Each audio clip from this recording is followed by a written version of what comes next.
यह कथा है मर्यादा पुरुषोत्तम श्री राम की, जो धर्म के पथ पर अग्रसर होते हुए अपने पिता के आदेश का पालन कर अयोध्या छोड़कर 14 वर्षों के वनवास को चले।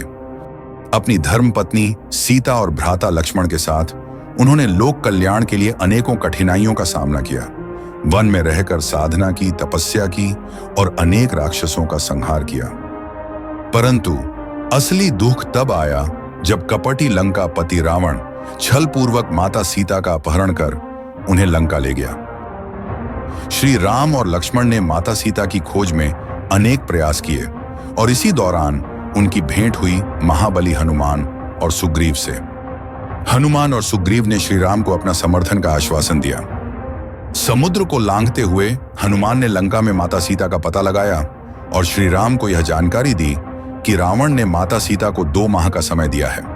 यदि उन्होंने उस अवधि में उसकी बात नहीं मानी तो रावण उन्हें मारकर अपने भोजन के रूप में ग्रहण करेगा।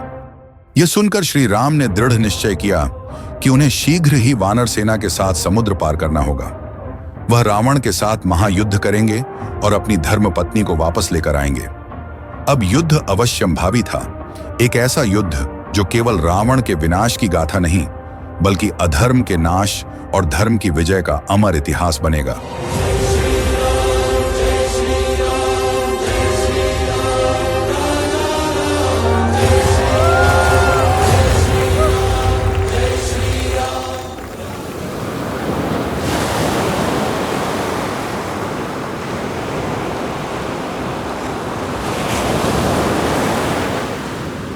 हे वरुण देव, कृपया मुझे समुद्र पार करने का मार्ग दिखाएं।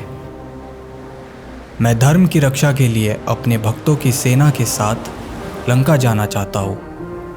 उस दुष्ट रावण का संहार करने के लिए मेरे पास बहुत कम समय बचा है।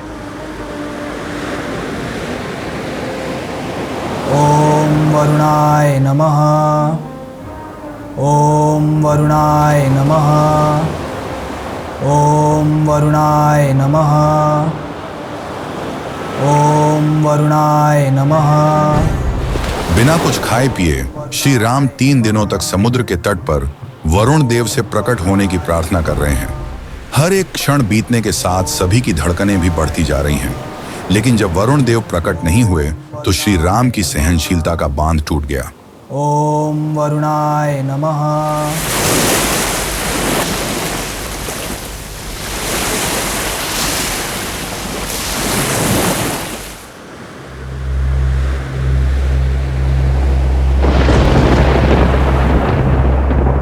यह सागर का कैसा अहंकार है जो स्वयं मेरे समक्ष प्रकट नहीं होता। वास्तव में शांति, धैर्य, मधुरवाणी और सरलता ये गुण महान व्यक्तियों के होते हैं, लेकिन जब इन्हें ऐसे लोगों के प्रति प्रदर्शित किया जाता है जिनमें कोई गुण नहीं होते तो ये प्रभावहीन प्रतीत होते हैं। मैं इस सागर को किसी भी प्रकार से पार करने में सक्षम हूं, चाहे वह प्रार्थना के माध्यम से हो या फिर सागर को सुखाकर। यह सागर मेरे धैर्य और विनम्रता को निर्बलता समझ रहा है। हे लक्ष्मण, मेरा धनुष बाण ले आओ। मैं इस समस्त सागर को सुखा दूंगा ताकि हमारे वानर इसे पैदल पार कर सके।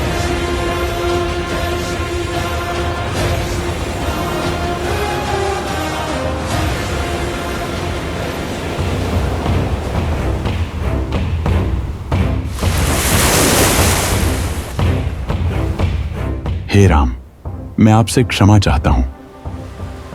हे राजकुमार, न तो इच्छा से, न महत्वाकांक्षा से, न भय से और न ही स्नेह से मैं अपने जलचरों से भरे जल को ठोस रूप में परिवर्तित कर पाने में सक्षम हूं। परंतु आपका संकल्प अद्वितीय है। मैं आपको अवश्य ही समुद्र पार करने का मार्गदर्शन दूंगा।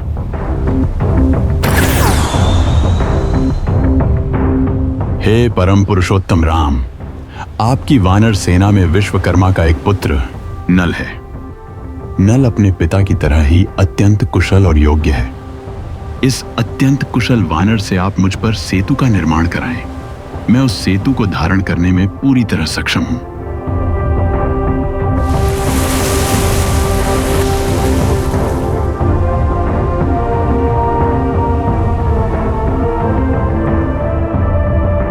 हे प्रभु श्री राम, यह मेरा सौभाग्य है कि मुझे आपकी सेवा करने का अवसर मिला।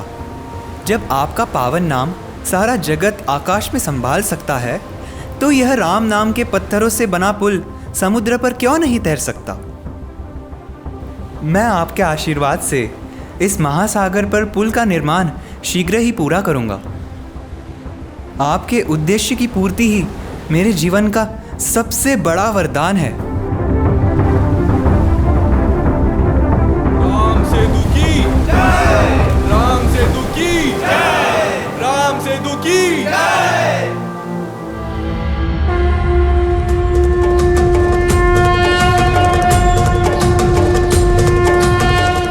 वानर सेना में जोश और उमंग की लहर दौड़ गई। नल के वचन और प्रभु श्री राम के आशीर्वाद से पूरी सेना उत्साहित हो उठी। उनकी आंखों में विजय की चमक थी और दिलों में युद्ध की ललकार। समुद्र का असीम विस्तार अब कोई बाधा नहीं थी। हर वानर अपनी शक्ति और साहस के साथ तैयार था। सेतु का निर्माण शुरू हुआ और हर पत्थर, हर वृक्ष धर्म और सत्य की ओर उठाया गया एक कदम बन गया। जयकारों से गूंज उठा आकाश।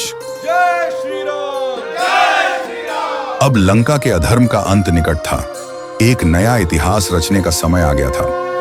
श्यामल सकल सुकामी सक्षम राम मर्यादा पुरुषोत्तम सूर्य शिरोमणि आज्ञाकारी दशरथ नंदन संयमधारी प्रीत सदा से चलती आई जाए प्राण पर वचन न जाई ऐसे उत्तम कुल के तेजस्वी है राघव राम रघुराई।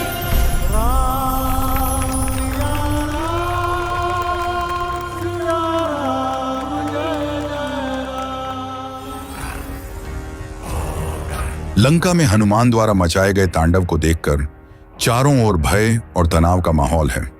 रावण अपने दरबार में अत्यंत क्रोधित हो उठता है और अपने सभी मंत्रियों से सलाह मांगता है। लंकापति रावण की, लंकापति रावण की, लंकापति रावण की, लंकापति रावण की। एक वानर लंका में प्रवेश करता है, नगर को जलाता है और हम सब केवल देखते रह जाते हैं। यह कैसे संभव हुआ? यह मेरे लिए अत्यंत अपमानजनक है। मुझे उपाय चाहिए। इस अपमान का प्रतिशोध कैसे लिया जाए, बताओ। महाराज चिंता मत करे, वह वानर हमारे साथ छल कर गया। हम तैयार नहीं थे। अब जब हमारी सेना सतर्क है तो कोई हमें परास्त नहीं कर सकता। राम की सेना मात्र वानरों की टोली है और समुद्र उनके और लंका के बीच की सबसे बड़ी बाधा। महाराज, आप भूल रहे हैं कि हमारे पास इंद्रजीत, कुंभकर्ण और स्वयं आप जैसे महाबली योद्धा हैं और हम तो हैं ही। राम की सेना हमसे नहीं लड़ सकती। वे बस कुछ साधारण वानर हैं। हमें इन तुच्छ वानरों को गंभीरता से नहीं लेना चाहिए। महाराज क्षमा करें, पर मैं आपकी प्रशंसा में झूठ नहीं बोलूँगा। यह समय अहंकार करने का नहीं है। यह समय धर्म और सत्य का पालन करने का है। माता सीता का आपने छल से अपहरण किया है और इस अधर्म का परिणाम भयंकर होगा। श्री राम धर्म के प्रतीक है। वे धर्म की शक्ति से सुसज्जित है। विभीषण, शत्रु को श्री से संबोधित करते हो। मैं आपसे विनम्र निवेदन करता हूँ, माता सीता को सकुशल श्री राम को लौटा दे और श्री राम से क्षमा याचना करे। यही आपके और संपूर्ण लंका के लिए कल्याणकारी है। विभीषण, तुम मेरे अपने भाई होकर शत्रु का पक्ष ले रहे हो। तुम मुझे धर्म की सीख देने का दुस्साहस कैसे कर सकते हो? तुम कायर हो और इस सभा में तुम्हारा कोई स्थान नहीं। विनाश काले विपरीत बुद्धि, जब विनाश का समय आता है तो बुद्धि भी विपरीत दिशा में चलने लगती है। भैया, कृपया करके माता सीता को श्री राम को लौटा दे। विभीषण, मेरा एहसान मानो। मैं तुम्हें इस अपराध के लिए मृत्युदंड नहीं दे रहा। अभी इसी वक्त मेरी लंका से सदा के लिए निकल जाओ। मुझे अपना कायरतापूर्ण मुख मत दिखाओ। भैया, मेरा उपदेश केवल आपका और लंका का हित था, लेकिन अगर आप मेरी बात नहीं मानते तो मुझे आपके मार्ग से हट जाना होगा। मैं लंका छोड़कर जा रहा हूँ, परंतु यह याद रखे, अधर्म का नाश निश्चित है। अधर्म? यह मेरा राज्य है और यह मेरी इच्छा से चलता है। धर्म की परिभाषा हम तय करते हैं, हम। घर का वेदी लंका ढाए।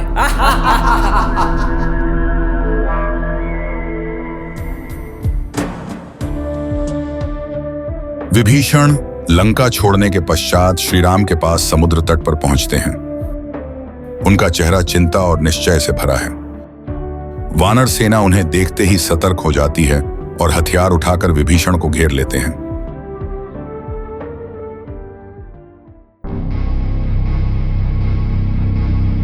वो देखो, राक्षस, ये रावण का दूत हो सकता है। यह राक्षस सीधा हमारी ओर आ रहा है। क्या यह हमारा मित्र है या शत्रु?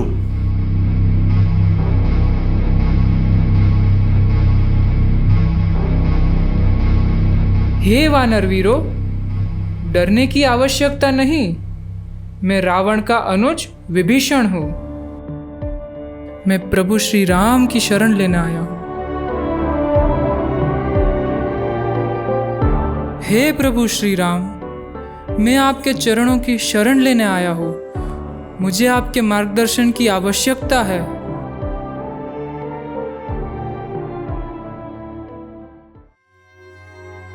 प्रभु श्री राम, मैंने पूरी कोशिश की उसे समझाने की। माता सीता को आपको लौटा दे, परंतु रावण के मन पर अंधकार का पर्दा छा चुका है। वह सत्य और धर्म से अंधा हो चुका है। अपितु उसने मुझे लंका से निष्कासित कर दिया। कृपया मुझे आश्रय दे। क्या हम इस राक्षस पे भरोसा कर सकते हैं? यह तो रावण का भाई विभीषण है। प्रभु श्री राम, मैं विभीषण को भली भांति जानता हूँ। लंका में रहते हुए मैंने इनका हृदय देखा है। ये रावण जैसे अधर्मी नहीं हैं, बल्कि सत्य और धर्म के मार्ग के अनुयायी हैं। विभीषण ने सदैव रावण को सत्य का मार्ग दिखाने की कोशिश की, परंतु रावण के हृदय पर अज्ञान और अहंकार का अंधकार छा चुका है। सच्चे मन से की गई क्षमा का स्वागत किया जाना चाहिए। विभीषण, तुम हमारे परिवार का हिस्सा हो। तुम्हारे अनुभव और ज्ञान की हमें आवश्यकता है। हे प्रभु, मैं आपको लंका की योजना और रावण की कमजोरियों के बारे में बताऊंगा। यह आपके विजय में सहायक होगा।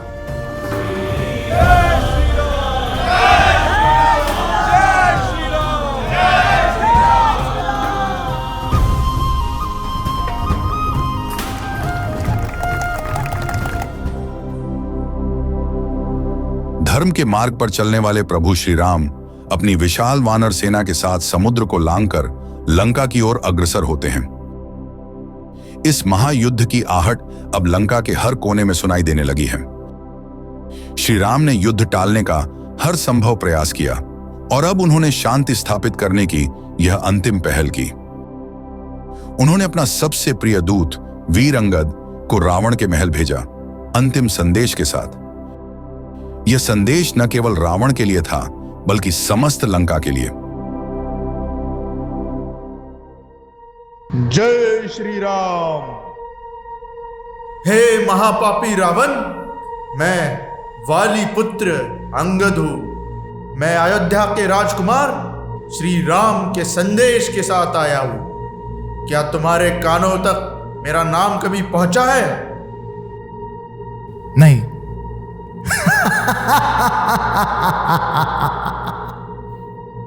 तुम तो स्वयं को भी नहीं पहचानते और जिनके चारों ओर मूर्ख अनुयायी और मंत्री हो, उसका भ्रम में रहना स्वाभाविक है। तुम्हारा अत्याचार अकल्पनीय है।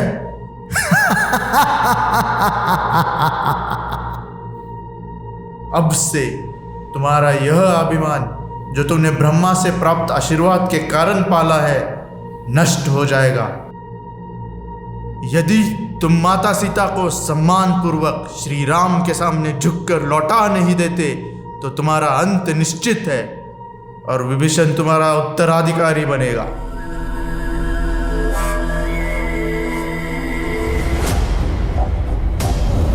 यह कैसा दुस्साहस है? हे अंगद, तुम एक मामूली दूत हो, फिर भी तुम्हारी बातें इतनी अपमानजनक है।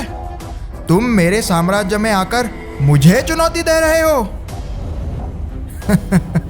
राम ने तुम्हारे पिता वाली को छल से मारा था, उसका प्रतिशोध लेने की बजाय तुम उसके दास बने बैठे हो।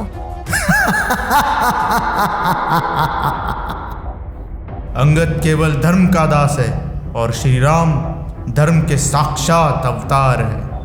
हे सैनिकों, इस अभागे को पकड़ो और जंजीरों में जकड़ दो। इसे दास बनाकर रखो ताकि यह जान सके रावण के क्रोध का क्या परिणाम होता है। जल्दी करो, इसे पकड़ो, कहीं यह भी लंका ना जला दे। हे रावण, यदि तुम्हारी सभा में कोई भी मेरा एक पैर उठा सके तो मैं तुम्हारे सामने आत्मसमर्पण कर दूंगा।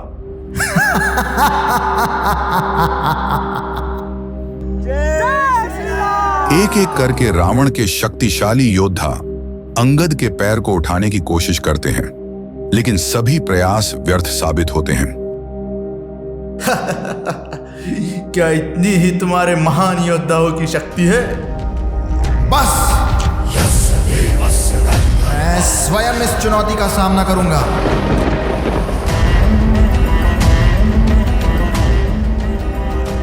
हे रावण, अगर तुम खुद को झुकाना ही चाहते हो तो मेरे पैरों पर नहीं बल्कि प्रभु श्री राम के पैरों पर झुको। अब हम युद्ध भूमि में मिलेंगे। जय श्री राम। देखो, आकाश बादलों से नहीं बल्कि इन जंगली जानवरों की छाया से अंधकारमय हो गया है। कहते हैं कि श्री राम स्वयं इस सेना का नेतृत्व कर रहे हैं। उनका धनुष लंका के लिए विनाश लेकर आ रहा है। हाँ, कैसे एक साधारण मनुष्य हमारे महान स्वामी रावण को चुनौती दे सकता है?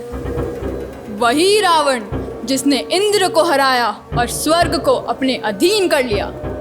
ये वानर चाहे जितने भी हो, है तो जंगली जानवर ही। श्री राम की शक्ति को कम मत आंको। वह साधारण मनुष्य नहीं है, वह धर्म और दिव्यता से परिपूर्ण है, जिनकी शक्ति और उद्देश्य का स्वयं देवता सम्मान करते हैं। और वानर राज सुग्रीव और महाबली हनुमान तब तक चैन से नहीं बैठेंगे जब तक सीता उनके पास लौट नहीं आती। हमारी खुशहाल लंका पर सभी विपदाओं का कारण केवल यह सीता है। क्या कमी है हमारे लंकापति रावण में? किस बात का इतना घमंड है इसे? मेरा बस चले तो मैं इसे अब भी ठिकाने लगा दूंगी। बस बहुत हुआ। यदि सीता का एक बाल भी बाका हुआ तो मैं त्रिजटा तुम सभी का नाम और निशान मिटा दूंगी। इसी की वजह से एक तुच्छ वानर ने हमारी सोने की लंका राख कर दी। लेकिन हमारे स्वामी रावण का क्या? क्या वह इस सेना के आगे झुक जाएंगे? हमारे स्वामी का अहंकार उन्हें अंधा कर रहा है। समझौते का समय अब बीत चुका है। यह युद्ध रक्त की नदियां बहाएगा। चाहे वह लंका के लोगों का रक्त हो या इन वानरों का, यह तो समय ही बताएगा।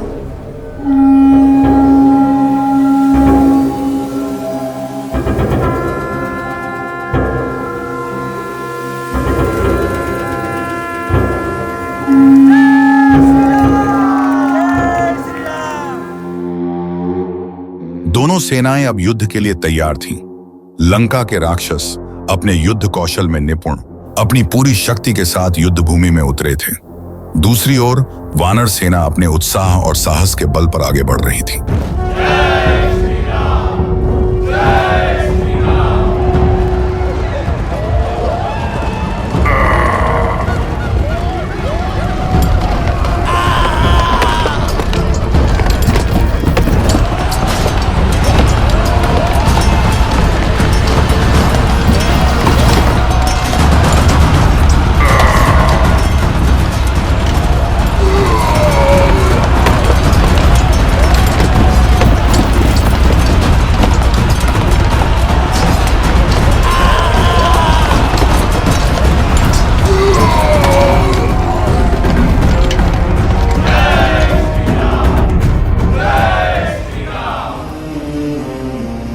वानर सेना ने अपनी बुद्धि और ताकत से युद्ध का रुख मोड़ दिया था।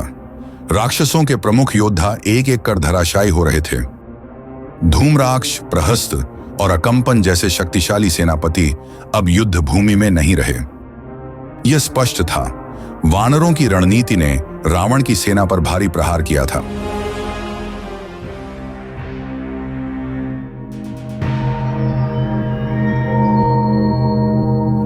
महाराज, वानर सेना ने हमारी प्रमुख सेना का संहार कर दिया है। हमारे वीर सेनापति धूम्राक्ष, प्रहस्त और अकंपन सभी मारे जा चुके हैं। हमारी सेना बिखर गई है। ये कैसे हो सकता है? मेरी शक्तिशाली सेना, मेरे अजय सेनापति, वे वानर जो केवल जंगलों के जानवर हैं, उन्हें कैसे परास्त कर सकते हैं? अब केवल एक ही व्यक्ति इस स्थिति को पलट सकता है। इंद्रजीत। आदेश दे पिताश्री। हाँ पुत्र, अब युद्ध का नेतृत्व तुम्हें करना है। तुम्हारे शक्तियों से इस वानर सेना को नष्ट करो। उन्हें दिखाओ कि लंका की शक्ति का सामना करना क्या होता है। आप चिंता ना करें पिताश्री, मैंने इंद्र जैसे देवताओं को परास्त किया है। ये वानर मेरे सामने कुछ नहीं है। मैं शीघ्र ही आपकी विजय का संदेश लेकर लौटूंगा। इंद्रजीत, जो देवताओं और इंद्र तक को परास्त कर चुका था, अब युद्ध भूमि की ओर बढ़ रहा था। लंका के योद्धाओं के लिए यह युद्ध धर्म और अधर्म की अंतिम लड़ाई थी। लेकिन श्रीराम की सेना के उत्साह को देखना बाकी था। क्या इंद्रजीत वानरों के साहस को चुनौती दे पाएगा, या फिर अधर्म की यह लड़ाई भी असफल साबित होगी? इंद्रजीत, मायावी शक्तियों का अद्वितीय योद्धा, राक्षसों का सबसे शक्तिशाली योद्धा, युद्ध भूमि में उतरा। उसकी क्रोध और अहंकार से भरी आंखें युद्ध के मैदान पर लगी हुई थीं।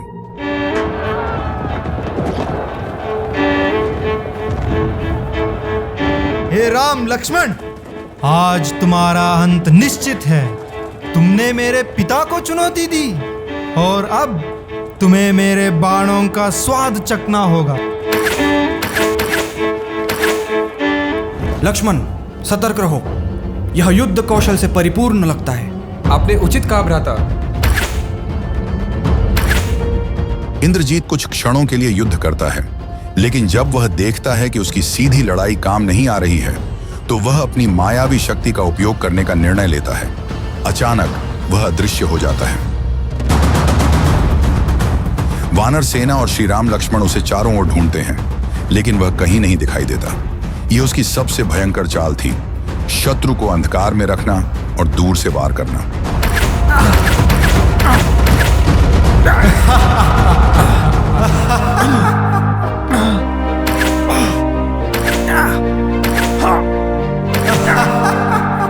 प्रभु राम, श्री लक्ष्मण, यह दुष्ट कहाँ छिपा है?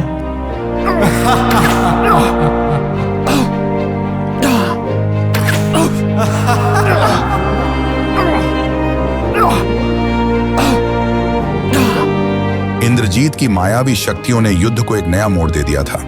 श्री राम और लक्ष्मण दोनों गंभीर रूप से घायल हो चुके थे। उनकी वीरता पर यह मायावी चाल भारी पड़ रही थी। खून से लथपथ दोनों भाई रणभूमि पर निर्जीव पड़े थे। अपने ही जाल में उन्हें फंसाकर इंद्रजीत ने यह मान लिया कि अब उनका अंत हो चुका है। गर्व और अहंकार से भरा हुआ इंद्रजीत अपने महल की ओर लौट चला। रावण के समक्ष पहुंचकर उसने गर्व से घोषणा की, राम और लक्ष्मण अब जीवित नहीं रहे, युद्ध समाप्त हो चुका है। परंतु यह केवल एक भ्रम था, क्योंकि धर्म की ज्वाला इतनी आसानी से बुझने वाली नहीं थी। युद्ध भूमि पर अधर्म की विजय होती दिख रही थी, परंतु यह धर्म का अंतिम पराजय नहीं था। यह संघर्ष अभी शेष था, श्री राम और लक्ष्मण को बचाने का और धर्म की विजय की अंतिम यात्रा का।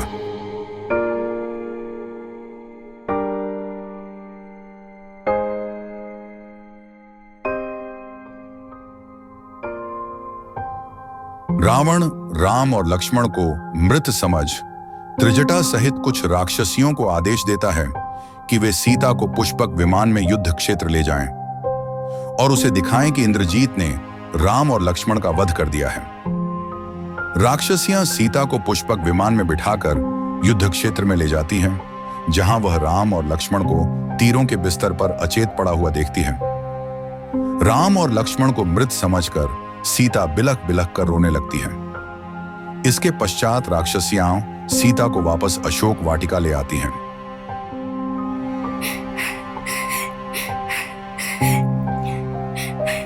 नहीं, नहीं, हे राम, हे लक्ष्मण।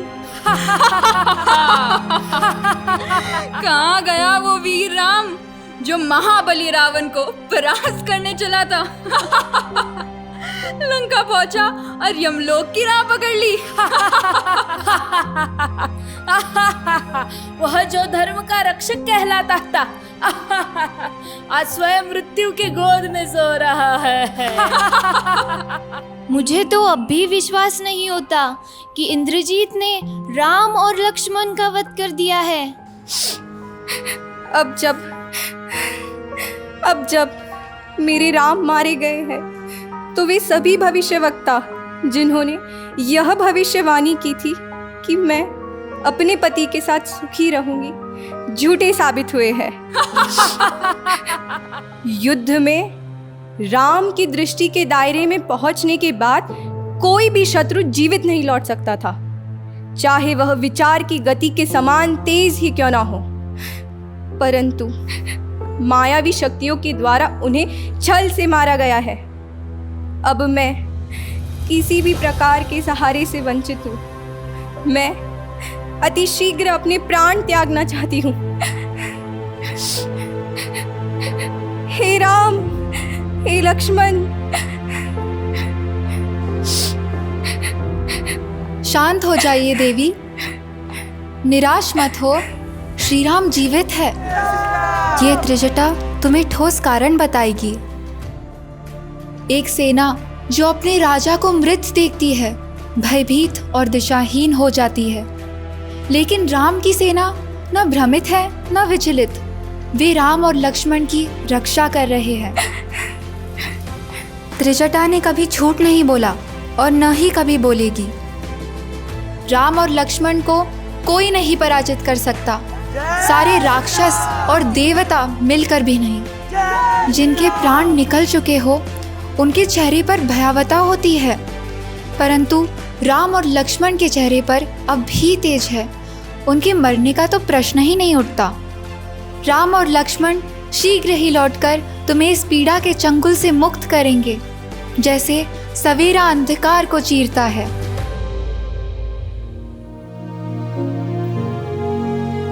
आपके वचन सत्य हो। मुझे आशा की किरण दिखाने के लिए धन्यवाद। हे राम, हे लक्ष्मण।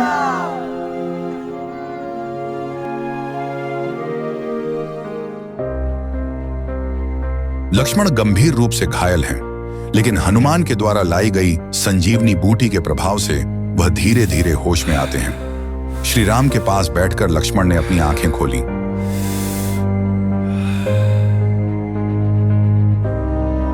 भ्राता राम, मुझे ज्ञात है कि इंद्रजीत ने हमें कितना दुख पहुंचाया है, परंतु अब मैं उसके छल को भली भांति समझ चुका हूं और अपनी शक्ति को पुनः प्राप्त कर चुका हूं। मैं उसे मिट्टी में मिला दूंगा। उसका वध निश्चित है।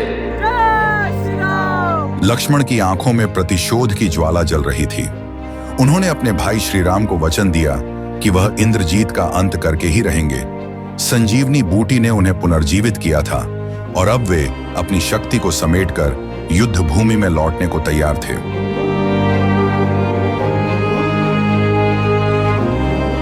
इंद्रजीत,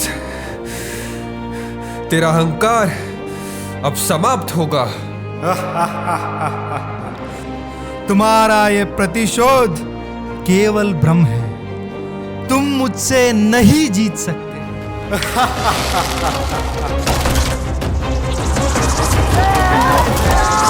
लक्ष्मण ने अपने अटूट साहस से इंद्रजीत का सामना किया। उनकी भरी हुई बाणों ने लक्ष्मण के प्रतिशोध की गूंज को और भी तेज कर दिया। यह लड़ाई केवल व्यक्तिगत नहीं, बल्कि धर्म के विजय की भी थी।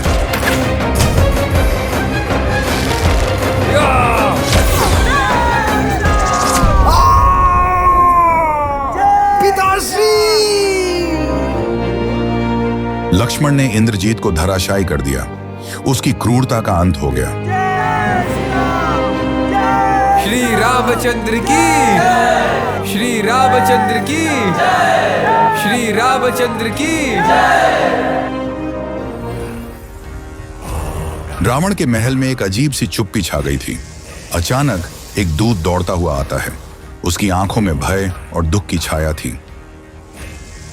महाराज, महाराज, बड़ी दुखद खबर है। आपके प्रिय पुत्र इंद्रजीत का अंत हो गया है। लक्ष्मण ने इंद्रजीत को मार डाला। क्या? वानरों ने इंद्रजीत का वध कर दिया?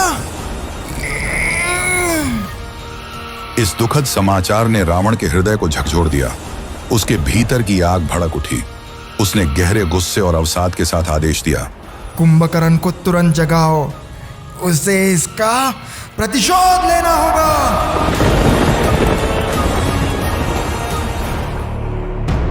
रावण ने कुंभकर्ण को जगाने का आदेश दिया, क्योंकि अब उसे अपने साम्राज्य की रक्षा के लिए एक महाबली की आवश्यकता थी।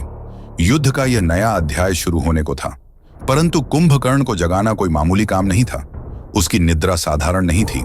बहुत समय पहले कुंभकर्ण कठोर तपस्या करके ब्रह्मा जी से इंद्रासन मांगना चाहता था, परंतु देवी सरस्वती के प्रभाव से उसकी जिह्वा फिसल गई और उसने इंद्रासन की जगह निद्रासन मांग लिया। और तब से वह 6 महीनों तक बस सोता रहता है, और जब वह जागता तो महीनों तक बस असीमित भोजन करता।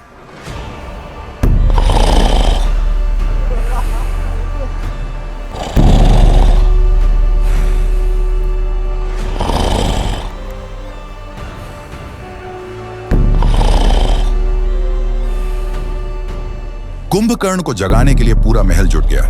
नगाड़े और मृदंगों की धुनें इतनी तेज थीं कि दीवारें तक कांप रही थीं, पर कुंभकर्ण की नींद में खलल नहीं पड़ा। सैनिक कुंभकर्ण के कान के पास शंख बजाते हैं, लेकिन कुंभकर्ण कोई प्रतिक्रिया नहीं देता।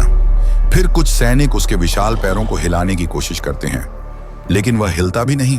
कुंभकर्ण की गहरी नींद चलती रहती है। अरे ये ढोल, मृदंग और नगाड़े बजाने से तो कुछ नहीं हो रहा। कुंभकर्ण जी तो अभी भी खर्राटे मार रहे हैं।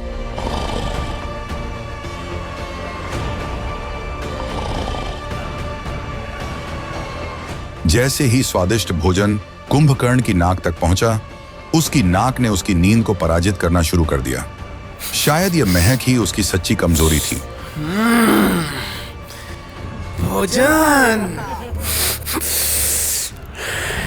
शुद्ध घी में बना हुआ ताजा मांस। लगता है अब तो जागना ही पड़ेगा। मुझे जगाने की हिम्मत कैसे हुई? चले जाओ यहाँ से, वरना मृत्यु को प्राप्त हो जाओगे। कुंभकर्ण तो अब पूरी तरह से जाग चुका है, पर उसकी भूख उससे कहीं बड़ी थी। युद्ध की बात बाद में होगी, अभी तो खाने का समय था।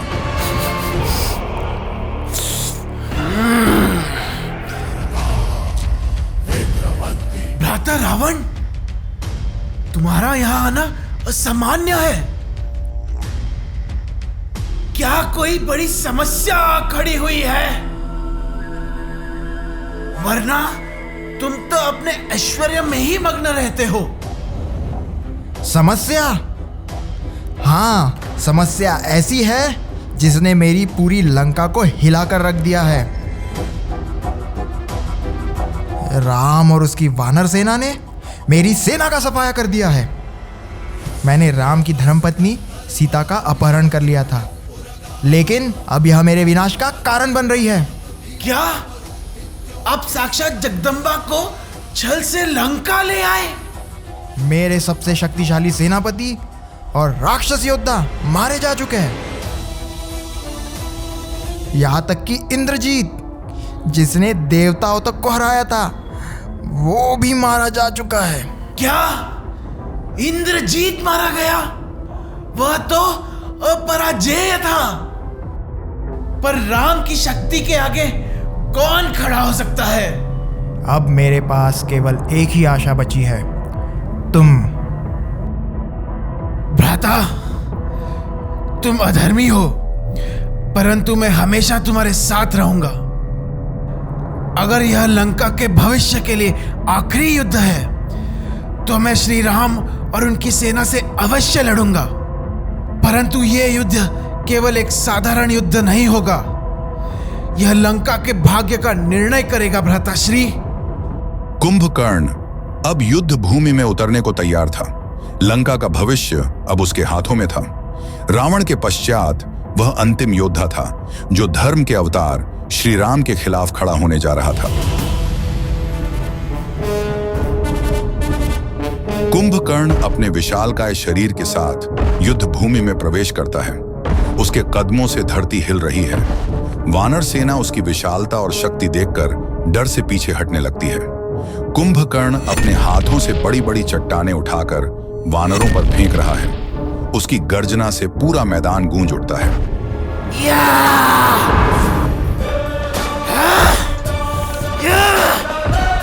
आओ, आओ, जो भी मेरी लंका पर हमला करने का दुस्साहस कर रहा है, उसे मैं खा जाऊंगा। हाँ? तुम सब तुच्छ वानर मेरे सामने खड़े होने की हिम्मत भी कैसे कर सकते हो? हाँ? अरे यह तो असंभव है। यह राक्षस तो हमें एक एक करके मार डालेगा। कुंभकर्ण तो बहुत शक्तिशाली है। हमें प्रभु श्री राम की सहायता चाहिए। कुंभकर्ण, यह तुम्हारे लिए आखिरी अवसर है। अपने भाई रावण की तरह अधर्म का साथ छोड़ दो, अन्यथा तुम्हारा विनाश निश्चित है। हनुमान, तुम अपनी चालाकी से मुझे रोक नहीं सकते। मुझे युद्ध के लिए जगाया गया है और मैं अपने कर्तव्य से पीछे नहीं हटूंगा। सावधान, तुम सबका अंत निकट है।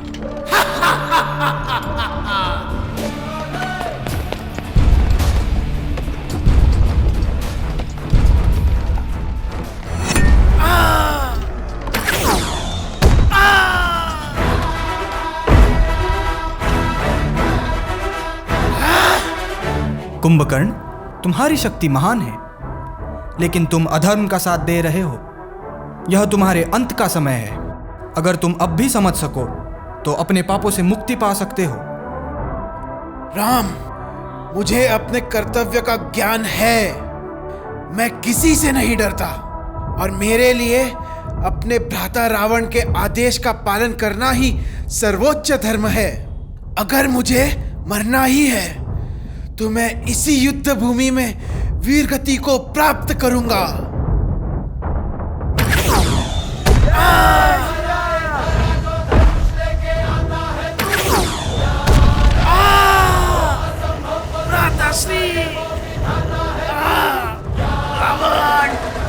कुंभकर्ण, तुम्हारे वीरता की प्रशंसा की जाएगी, परंतु अधर्म का साथ देकर तुमने अपने विनाश को स्वयं निमंत्रण दिया था।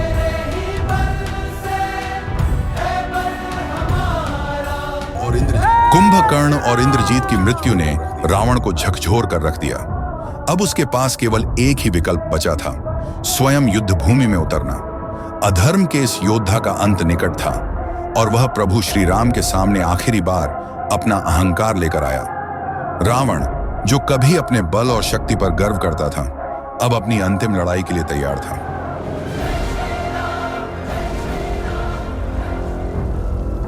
तुमने मेरे पुत्रों और भाइयों को मार डाला, तुमने मेरी सेना को नष्ट कर दिया। अब मैं तुम्हें अपने हाथों से मारकर इस नाटक का अंत करूंगा। तुम जानते नहीं कि रावण कौन है। रावण, तुमने हमेशा अधर्म का साथ दिया है। तुमने सीता का अपहरण कर अपने पाप के घड़ों को संपूर्णता भर दिया है। तुम्हारा काम, क्रोध, लोभ, मोह, मद और मात्सर्य तुम्हें अधर्म की ओर ले गया। अब समय आ गया है कि तुम्हारा यह अहंकार नष्ट हो।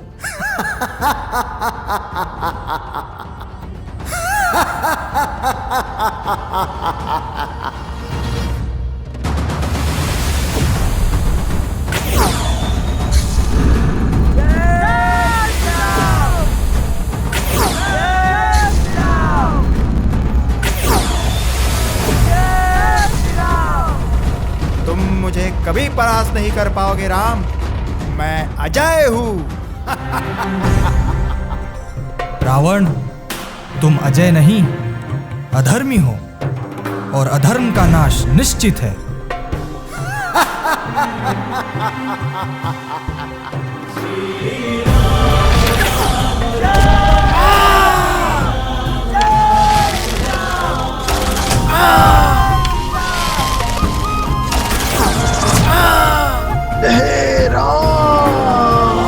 श्री रामचंद्र की, श्री रामचंद्र की, श्री रामचंद्र की। यह रावण का घमंड और अहंकार था जिसने उसे और उसके समस्त परिवार को नष्ट कर दिया। पूरी लंका के विनाश का एकमात्र कारण रावण है। सुधार के इतने अवसर मिलने के बाद भी उसके घमंड और काम ने उसकी बुद्धि ढक रखी थी। विभीषण, अपने भाई के गलतियों के विरुद्ध खड़े होकर तुमने धर्म का साथ दिया। आज से मैं तुम्हें लंका का नया राजा घोषित करता हूँ। अपने पद का धर्म पूर्वक पालन करना और राज्य को धर्म की राह दिखाना तुम्हारा कर्तव्य है।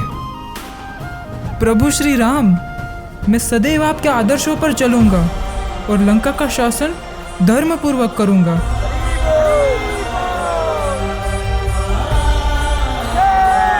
अधर्म का अंत हो चुका था। श्री राम ने धर्म की विजय स्थापित की और विभीषण को लंका का नया राजा घोषित किया। यह विजय केवल युद्ध की नहीं थी, यह धर्म की अधर्म पर विजय की अमर गाथा थी। इस धर्म युद्ध के बाद माता सीता का श्री राम से पुनः मिलन हुआ और न्याय एवं धर्म की प्रतिष्ठा फिर से स्थापित हुई। जय सीता राम के जयकारे से पूरा वातावरण गूंज उठता है। इसी के साथ श्री राम का वनवास काल भी पूर्ण होता है। वे माता सीता और लक्ष्मण के साथ पुष्पक विमान में सवार होकर अयोध्या की ओर प्रस्थान करते हैं। अयोध्या, जहां अब अपने राजा की प्रतीक्षा में दीपों की श्रृंखला जल उठी है, धर्म और सत्य की विजय के साथ उनका स्वागत करने को तैयार है।